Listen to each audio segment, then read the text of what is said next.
Salam alaikum et bonjour à tous les pays francophones. On revient avec répondre à vos questions. Pour les gens qui viennent tout juste de débarquer ici à Jamcore DZ, vous êtes la bienvenue. Abonnez-vous à cette chaîne parce que vous allez apprendre trop avec Jamo le fou. Pas juste la musculation, la nutrition et la motivation. Et la vie. Hein. Notre but de faire ces vidéos, c'est de se rapprocher ensemble et vraiment chill out, man. Relaxer et apprendre de la vie. Vous apprenez de moi, j'apprends de vous aussi. Prochaine question. Donc, 5 questions par épisode, comme j'ai dit auparavant. Ça arrive. Où est-ce qu'il y a tellement de questions? Peut-on concilier musculation et religion? Car en musculation, plus tu deviens fort et plus ton ego monte. Bien sûr, l'orgueil conduit souvent à prendre le mauvais chemin. Iblis. Iblis, c'est shaitan, c'est devil. Shaitan, devil. C'est quoi le devil en français déjà? Devil. Le diable. Comment tu fais pour justement contrôler cet ego? Pas d'ego. 50 ans. Tu as un ego lorsque tu as 20 ans, 21 ans, 50 ans lorsque tu passes par moi, parce que je suis passé par, tu n'as pas d'ego. Pourquoi? Parce qu'à la fin de la journée, lorsque tout est dit, tout est fait, on revient tous dans le même trou. Tous dans le même trou. Mais ta question, elle est bien, elle est super. Parce que regarde comment ça se passe avec l'être humain, l'arrogance. Et c'est pour ça que je prie tout le temps, Allah, Allah, Allah, j'espère que mon comportement et l'amal obniyat, ce que tu fais, c'est ça l'important. Lorsque quelqu'un commence à faire de la musculation, la confiance peut devenir, la plupart du temps c'est de l'arrogance, parce qu'il commence à avoir de la confiance, et cette confiance peut devenir, la plupart du temps, de l'arrogance. Donc il faut faire très attention, comment traiter les autres gens, parce qu'un jour tu es haut, dans le lendemain matin, tu vas être bas. Les gens que tu vas rencontrer lorsque tu montes, c'est les mêmes gens que tu vas rencontrer lorsque tu redescends. Donc pour moi, je reçois des commentaires des fois, tu es mon idole. Non, jamais, astaghfirullah, jamais dire idole. Idole, c'est pas le mot à utiliser, spécialement si tu es un musulman. Je suis l'idole de personne, j'essaye de vous inspirer, de motiver et faire des trucs comme ça. C'est normal que les gens vraiment aiment ce que je fais parce que je change la personne d'une manière positive, parce que je transmets des ondes positif et ça affecte la personne. C'est comme ça qu'on commence à vraiment, lorsque je parle du cœur. Si je commence à vous parler, vous n'allez même pas regarder la vidéo pendant une seconde, vous allez vous casser. Je vous parle parce que je me sens confortable avec vous. Je me sens confortable. Donc pour moi, c'est ce qui est important. Et je m'amuse, j'ai de la passion pour ce que je fais. Donc répondre à ces questions, j'adore répondre à ces questions. Donc très important de vraiment ne jamais confondre l'arrogance avec la confiance. Et tu as raison, il faut faire très attention. Et Iblis, le diable, il est très dangereux. C'est pour ça que la prière est tout le temps, astaghfirullah, istighfar, tout le temps, astaghfirullah, astaghfirullah. Et c'est très important pour moi. Lorsque je fais ma prière, je suis tout le temps en train de prier Dieu, donne-moi la puissance. Fitna, il y a trop de fitna autour, bien sûr. Je suis vraiment, je vois ça. Et j'essaie de vraiment contrôler des choses. Beaucoup. Il y a des gens qui laissent mes commentaires vraiment avec des muftis, des trucs, faites what sur Jamcore DZ tout le temps, les gens qui te jugent directement sans savoir vraiment ta vie. Il faut faire très attention. Mais lorsqu'on est jeune, bien sûr, je suis passé par ça. Ce n'est pas la première fois que je passe par ça. Lorsque je faisais le culturiste professionnel, lorsque je faisais mes compétitions pro, j'avais beaucoup d'attention. Au début, je n'ai pas géré, mais après, je commençais à m'adapter et vraiment être vraiment cool avec tout le monde. Il faut vraiment, parce qu'on est tous les mêmes. Tu as un corps où tu as du succès, tu es la même chose. Pour moi, on est tous les mêmes. On est tous les mêmes. J'aime pas l'arrogance ou quelqu'un qui se prend pour quelqu'un de spécial. Enfin, j'espère que j'ai répondu à ta question. Voilà. Prochaine question. La vie aux USA est-elle plus difficile que la vie en Algérie niveau finance? Merci d'avance. 13%. Taxe takum. USA. 40%, plus taxes qui débarquent de partout. J'ai déjà dit auparavant, les gens qui ont vu ma vidéo, qu'il faut que je ramène au moins 10 000 dollars, 12 000 dollars par mois pour être confortable et vivre confortablement. Ils nous ont tués avec les taxes. la vie très très chère ici, spécialement en Californie. Californie, c'est Californie. C'est vraiment, vraiment... Les gens ne... Si tu... En Angleterre, je donne un exemple. Lorsque je vivais en Angleterre, c'était plus facile. Parce que si quelque chose t'arrive et tu es à l'hôpital, tout est gratuit. Ok? Et le gouvernement t'aide. Ici, on ne t'aide pas, mon vieux. Il faut que tu payes pour tout. Regarde ça. Il faut que tu payes pour tout. On paye pour tout. Il y a des taxes sur tout. Et chaque année, il y a des taxes différentes. Il y a chaque année. Mon matériel, ma salle d'entraînement, mon matériel, je l'ai acheté. Ok? Je l'ai acheté, j'ai déjà payé des taxes sur le matériel. Chaque année, ils m'envoient une facture de taxes sur un matériel sur lequel j'ai déjà payé des taxes. Il faut que tu payes encore des taxes. Lorsque tu es mort, lorsque tu meurs ici, et tu as gardé de l'argent, mis de côté, que tu as déjà payé des taxes sur, ils te taxent sur ça aussi. Ils appellent ça la taxe de la mort. Donc si tu crois que vivre aux États-Unis c'est facile, c'est pas facile. C'est pas facile. C'est comme ça que je vois ma vie, moi. À chaque fois que je me réveille sans boulot. Je vais dire pourquoi. Parce que si je ne bosse pas, je suis un entrepreneur, je ne travaille pas pour une compagnie, je travaille pour moi-même. Si je ne bosse pas, il n'y a pas d'argent qui rentre. Et les gens croient que, regarde Jamo, il est aux États-Unis, la voiture, la gym, ils croient que c'est un milliardaire. Ça ne marche pas comme ça. Je vis une vie normale, simple. J'aime ma vie simple. Enfin, maintenant que j'ai une famille, c'est encore pire. Lorsque j'étais célibataire, enfin, si quelque chose arrive, tu es célibataire, tu peux te retrouver. Maintenant, tu es avec une famille, tu te réveilles le matin, c'est ce qui me motive à vraiment bouger. C'est ce qui me motive à vraiment bouger. Voilà. Prochaine question. Je suis un jeune papa et vu que je sais que tu es très famille et surtout tu es très présent pour ta petite fille. Alors ma question actuellement, mon fils à 10 mois et tous les soirs, j'ai un fils à 10 mois, et tous les soirs il se réveille, il a quelque chose qui le perturbe, cauchemar ou autre. Mais il se réveille en pleurant comme si quelqu'un faisait du mal, malgré que c'est un bébé qui a toujours le sourire, qui rigole tout le temps. Ils sont en train d'évoluer, les bébés. On a eu tout ça avec Aya. Aya, c'était pire, la pauvre.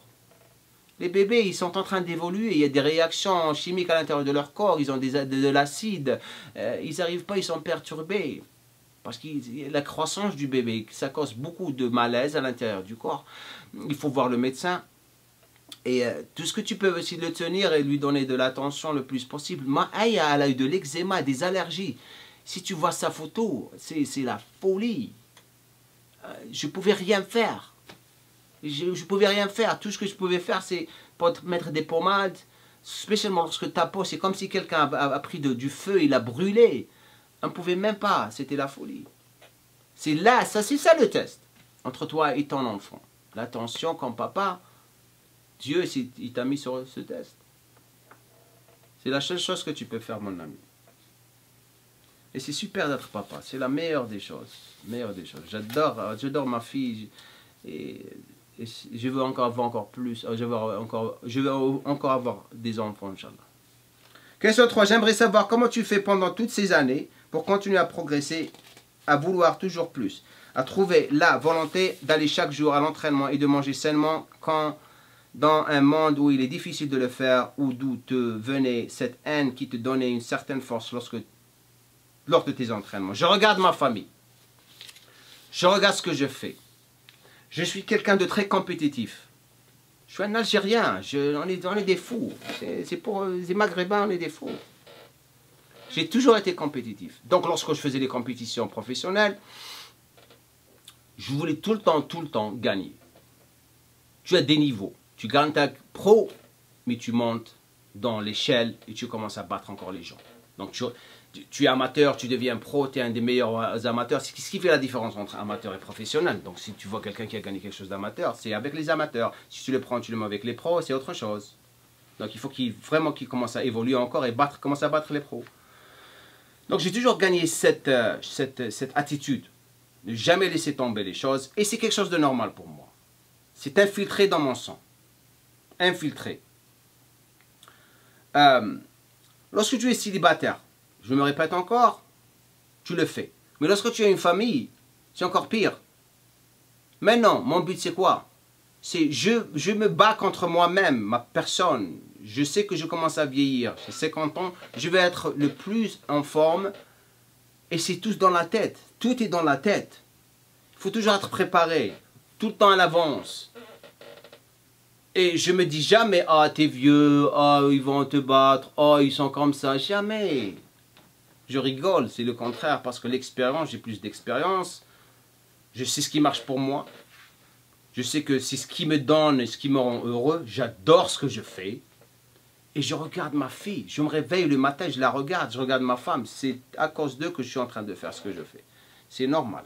Et être en forme, ma forme, c'est je suis en train de développer du contenu pour vous. Si je veux vous inspirer, comment que je vais vous inspirer si j'étais quelqu'un de gras, quelqu'un qui ne s'occupe pas de lui, qui est tout le temps déprimé? Vous n'allez même pas être ici. C'est très important pour moi de donner de la qualité. Même les produits que je vends, que les gens achètent, ils disent « Waouh !»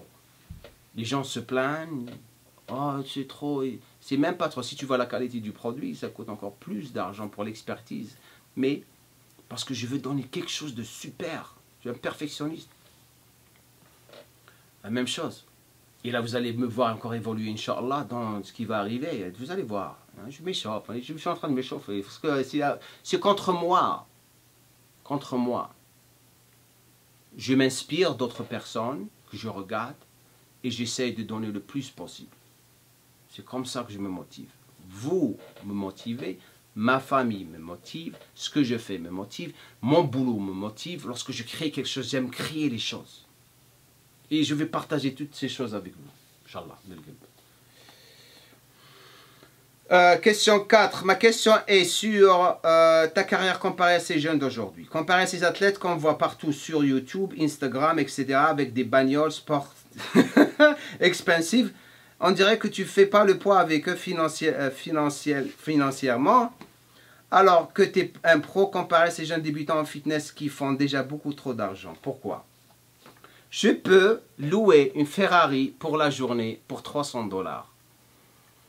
Et vraiment te faire croire que j'ai de l'argent. C'est aussi simple que ça. Lorsqu'on est jeune, on est con. Et on commence à dépenser de l'argent sur des conneries. J'ai une famille et je veux vivre ma vie simple. C'est ça la réponse à ta question. Au lieu de dépenser de l'argent sur des conneries, et la plupart d'eux, c'est juste tout ce que tu vois, c'est des voitures qui sont louées. C'est une apparence. It's a big lie. C'est un grand mensonge. Pour vous croire que c'est la vie, ouais, c'est cool, je suis en train de me faire du fric, j'ai la belle vie, blablabla, blablabla. Comment que tu gagnes ta vie aussi? Je loue ma maison. Pourquoi? Parce que je ne peux pas acheter une maison et payer l'intérêt. Parce que l'intérêt, c'est haram dans l'islam. Très très important. Qui est-ce qui va donner l'argent? C'est lui. Il sait combien d'argent tu vas avoir, combien d'argent je vais avoir dans la vie. C'est déjà écrit, hein. Le problème, où est-ce qu'il est, c'est qu'il te donne de l'argent, mais si tu vas aller te dépenser dans une Ferrari ou dans des conneries, pour frimer, pour dire que je... Ça, c'est de l'insécurité pour me regarder, moi, j'ai une Ferrari, j'ai ça, j'ai ça. C'est pas important pour moi. Ce qui est important pour moi, c'est économiser de l'argent pour ma famille, pour l'avenir de ma famille. Donc, en plus, j'ai jamais été intéressé par les bagnoles Ferrari, Porsche et blabla. Ça m'a jamais dit quelque chose. Jamais. Peut-être les camions, j'avais un camion auparavant, que j'ai vendu, j'ai acheté une Passat maintenant. Mais les camions sont cool. J'ai les poupées. Vous avez les poupées que j'ai achetées, ce qui me rend heureux. Parce que c'est quelque chose que j'aime, c'est un hobby. Mais pour moi, j'aime bien dépenser mon argent et enfin l'économiser, c'est plus important pour moi. Mais si j'ai envie d'avoir une Ferrari et frimer, je peux le faire. Je peux faire ça une journée et te faire croire que Jamo, il s'est fait beaucoup d'argent de l'internet et de ses produits et de YouTube. Regarde-le, t'as vu la Ferrari qu'il a acheté? Dang, man! It's freaking great, man! La réponse à ta question. Barkana min hol, wallah! Gueule. Question 5 et dernière, avant de faire mes 7, enfin, encore 2 questions. Salam alaikum grand frère, es-tu déjà venu à Paris? Comptes-tu venir à Paris? Comptes-tu faire des stages dans différentes villes? Inch'Allah, avec le temps, juste question le temps. Maintenant, bien sûr, développer Jam Corps des aides et vraiment encore entrer en contact avec beaucoup de gens, faire des connexions avec des gens et faire ça.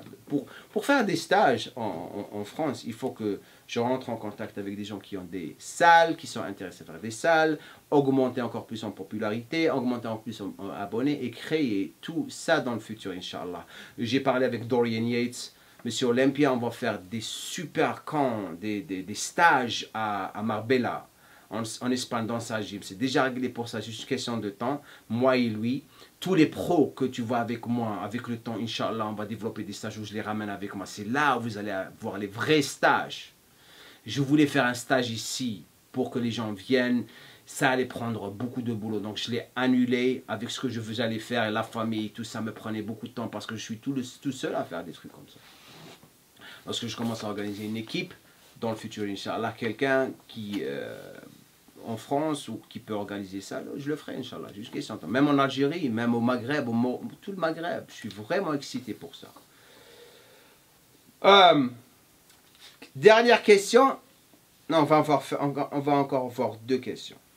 Salut Jamo, tu penses quoi de la nouvelle génération d'adolescents qui se mettent tout au sport musculation? Ça devient de plus une mode qu'un vrai sport. Je trouve ça bien, mais aussi dommage. Et tout dépend comment ils vont réagir à ce qu'ils font. Si la musculation va t'affecter d'une manière positive, ça c'est cool, c'est super de faire. Il faut avoir une balance dans la vie. Si ça va t'affecter d'une manière négative, ça c'est un problème. Comme j'en ai parlé auparavant dans d'autres questions, lorsque cette confiance devient de l'arrogance, là tu as un problème. Et lorsque ça te bouge à prendre des stéroïdes, ça c'est encore un plus grand problème. C'est ça le problème de ce qui se passe en ce moment. Avec l'Internet, l'Instagram et YouTube et tout, les gens ils regardent, ils n'étudient pas, je vous dis, lisez des bouquins, il faut vous éduquer. C'est tout est visuel maintenant. Et des fois, ce que tu regardes, c'est pas vraiment ce que tu es en train de regarder. La plupart du temps, c'est faux. Hein? Donc, il faut faire très très attention.